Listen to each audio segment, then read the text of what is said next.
ওয়াক্ত নামাজ পড়লেন, ওনাদের উপর ফরজ, কিন্তু ওই যে যারা উল্টাপাল্টা চললো, ওনারা তো 3-4টা বিয়ে, ওনাদের উপর তো জায়েজ নাই এটা। না কেন সে অন্তত এই বিধানটা মানছে না, আপনার যে নামাজ পড়ে না সে যদি কোরবানি করে আপনি কি তাকে নিষেধ করতে পারবেন যে তুমি নামাজ পড়ো না আবার কোরবানি কেন করো? না, সবকিছুর হাদিস মোতাবেক হইলেও এই বিয়ের বিষয়টা হচ্ছে যে আপনি যদি, আমি যতটুকু এই যে এটাও তো ভুল জানেন আপনি। তাহলে হয়তো আমি ভুল, কিন্তু আমি যতটুকু জানি আপনি ভুল, এটাই আপনার ধর্ম ভুল, না, আপনার ধর্ম ঠিক, আপনি ভুল।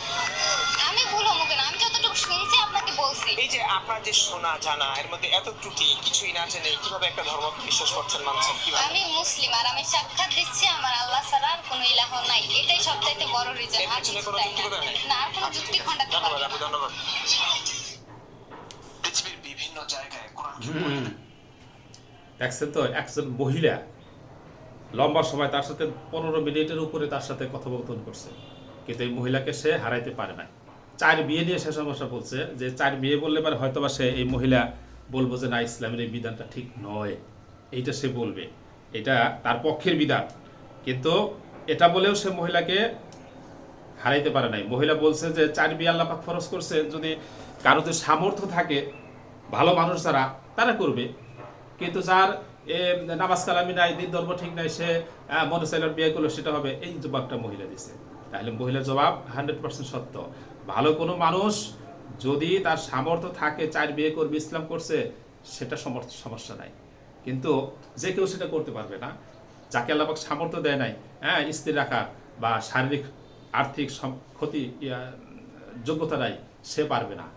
তো শেষ পর্যন্ত এটাতে ঘায়েল করার চেষ্টা করছে, সেটাও পারে নাই।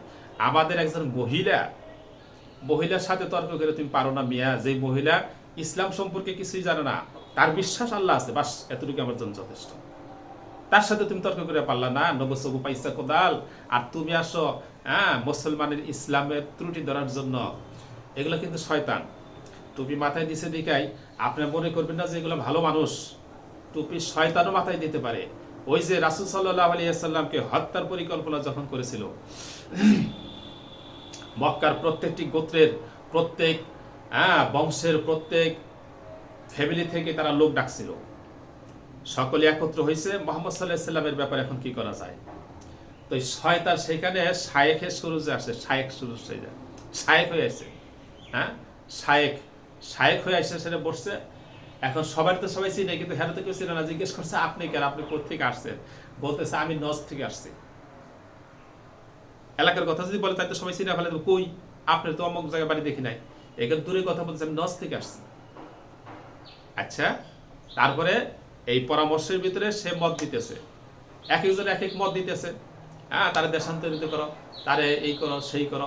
এখন সব শেষে উনি শায়েখ সাইজা মত দিতেছে, আমার একটা মত আছে, আপনারা যেগুলো মত দিলেন এতে মোহাম্মদের কোনো ক্ষতি হবে না, তার কারণ দেশান্তরিত করবে, সেখান থেকে সে আবার ফিরে আসবে, এই করবেন সেই হবে, এই করবেন সেই হবে। কাজে এই সমস্ত কিছু করে তাকে দমন করতে পারবেন না। তাকে দমন করতে হলে আপনাদের একটা কাজ করতে হবে, সেটা হলো তাকে নির্মূলে হত্যা করে দিতে হবে একেবারে। তখন তারা, আবু জাহেল এই সিদ্ধান্ত করলেন, এটা ঠিক আছে। ওই যে হত্যা করবে কে, একজন নয়, প্রত্যেক গোত্রের লোক শরীর থাকতে হবে, যাতে কেউ কারো সমালোচনা করতে না পারে, কেউ কাউকে দোষারোপ করতে না পারে। সকলেই অংশেই এই ঘটনা ঘটেছে। এখানে প্রত্যেক গোত্রের লোক নিয়ে 50 জন লোককে তারা নবীজির ঘর ঘেরাও করছিল। এই যে পরামর্শ দিয়েছিল, পরামর্শ কে দিয়েছিল? নজদের থেকে যে আসছিল সেটা কেরা? সেটা শয়তান, শায়েখ সাইজ আসছিল। কাজে যে টুপি মাথায় দিয়ে যে বলে, আপনি তো মনে করেন যে এগুলা টুপি মাথায় দিয়ে কি মিথ্যা কথা বলবো। আমাদের মুসলমান সরল মনা, বিশেষ করে আমাদের দেশের মুসলমান সরল মন। টুপি মাথায় দিয়েছে, মনে করছে লোকটা মনে হয় ভালো। না না, শয়তান। ওইটা যেমন শায়েখ শয়তান শাসছিল, এগুলা শয়তান। এগুলা টুপি পরেও আসতে পারে, আবার টুপি খুলেও আসতে পারে, যেখানে যেভাবে যাওয়া দরকার। কোন জায়গায় দাঁড়িয়ে চাইছে যাবো, কোন জায়গায় দাঁড়িয়ে নিয়ে যাবো, কোন জায়গায় টুপি পরে যাবো, কোন জায়গায় পাঞ্জাবি জুব্বা পরে যাবো, আবার কোন জায়গায় শার্ট প্যান্ট পরে যাবো। যেইখানে যেইভাবে যাওয়া দরকার সেইভাবে গিয়ে সেটা শয়তানি করবো। এটা হলো শয়তানের কাজ।